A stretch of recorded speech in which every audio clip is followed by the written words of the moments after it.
করোনার পর তবে কি ত্রাস সৃষ্টি করার চেষ্টায় রয়েছে ডেঙ্গু। রাজ্যে দিন দিন বাড়ছে ডেঙ্গু আক্রান্তের সংখ্যা। পরিস্থিতি অনুযায়ী যুদ্ধকালীন তৎপরতায় প্রস্তুতি শুরু স্বাস্থ্য দপ্তরের। বিস্তারিত রইল এই রিপোর্টে। আগামী কয়েক বছরে ব্যাপক প্রভাব ফেলতে পারে ডেঙ্গু। ডব্লিউএইচওর দেওয়া এক নির্দেশিকায় স্পষ্ট এই কথা জানানো হয়েছে। মূলত বিশ্ব উষ্ণায়নের কারণেই ডেঙ্গু রোগ বিপদ আকার ধারণ করতে পারে, যার থেকে রেহাই পেতে সচেতনতামূলক বিভিন্ন পদক্ষেপ গ্রহণ করতে হবে এখন থেকেই।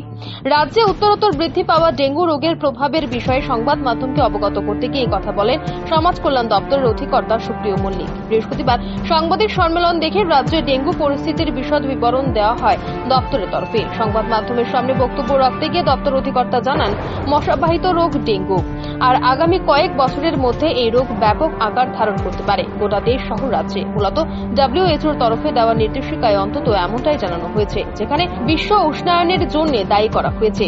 রাজ্যের মানুষকে এই রোগ থেকে বাঁচাতে ইতিমধ্যে সক্রিয় ভূমিকা গ্রহণ করছে দপ্তর।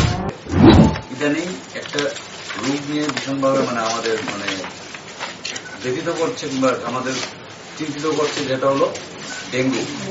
তো দেখা গেছে কি ওয়ার্ল্ড হেলথ অর্গানাইজেশন রিসেন্টলি আমাদের একটা সংবাদপত্র আমি পেয়েছি এবং আমাদের ইয়েতেও পেয়েছি, জার্নালেও পেয়েছি, যে ডিউ টু গ্লোবাল ওয়ার্মিং এবং আবার আমাদের যে চলন ফিরন সবকিছুর মধ্যেই আমাদের এই ডেঙ্গু রোগটা যে আগামী কয়েক বছর নাগাদ অতি ভীষণভাবে ভীষণ আকার ধারণ করবে এবং হয়তোবা তার জন্য অনেক ক্ষেত্রে সতর্কতামূলক ব্যবস্থা নিতে হবে। তার জন্য আমরা আজকে এখানে মিলিত হয়েছি। সাংবাদিক সম্মেলনে এদিন দপ্তরের আধিকারিকরা একে একে রাজ্যের বিভিন্ন অংশে ডেঙ্গুর বর্তমান অবস্থা সম্পর্কে বিভিন্ন তথ্য প্রদান করেন।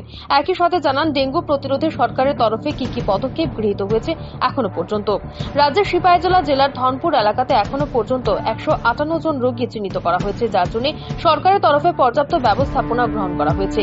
বিভিন্ন অভিজ্ঞ চিকিৎসকগণ স্বাস্থ্যকর্মীদের ইতিমধ্যেই নিয়োগ করা হয়েছে সংশ্লিষ্ট এফেক্টেড এরিয়াতে। তাছাড়া রোগ চিহ্নিতকরণের ক্ষেত্রে যুদ্ধকালীন তৎপরতায় প্রস্তুতি শুরু হয়েছে বলে জানান দপ্তরের তরফে। আশপাশে কি আর কারোর এরকম পাওয়া গেছে ডেঙ্গু পজিটিভ? আমরা তারপরে আমাদের যে এখানে শ্রীনগর সাব সেন্টারে এমপিডব্লিউসিএইচও ওরা আছে, তো ওদের কন্ট্যাক্টে ওই বাড়ির কন্ট্যাক্টে যারা ব্যক্তি ছিলেন ওদের টেস্ট করানো হয়েছে, তো এখন পর্যন্ত পজিটিভ কাউকে পাওয়া যায়নি। স্যার, কি কি পদক্ষেপ নেওয়া হবে? আমরা ওনাদের বাড়ির সবার সাথে আলোচনা করেছি। তো প্রিলিমিনারি যা যা করার, বিশেষ করে ডেঙ্গু সাধারণত আপনারা জানেন যে মশার কামড় থেকে হয়, যে মশা সাধারণত দিনে বেলা কামড়ায়। তো এবং ওই মশার লার্ভাটা যেখানে জল জমে থাকে, বিশেষ করে রাবার বাগানে বা বাড়ির আশেপাশে যে জলগুলো আছে ওদেরকে আমরা পরিষ্কার করতে বলবো। এবং আমরা এখানে একটা ক্যাম্প করবো আগামীকালকেই, যে এখানে বাড়ির আশেপাশে বা সরকারি তরফে যতই ব্যবস্থাপনা গ্রহণ হোক না কেন, বর্তমান সময়ে করোনা পরিস্থিতির পর আবারও যে ডেঙ্গু এক অন্য আপেদা সৃষ্টি করার পথে চলছে তাতে নেই কোনো সন্দেহ। তবে এই নিয়ে ইতিমধ্যে প্রশাসনের পাশাপাশি জনগণকেও যথেষ্ট সচেতন হওয়ার প্রয়োজন রয়েছে বলে ধারণা তথ্যবিজ্ঞ মহলের। Bureau report, rise Tripura.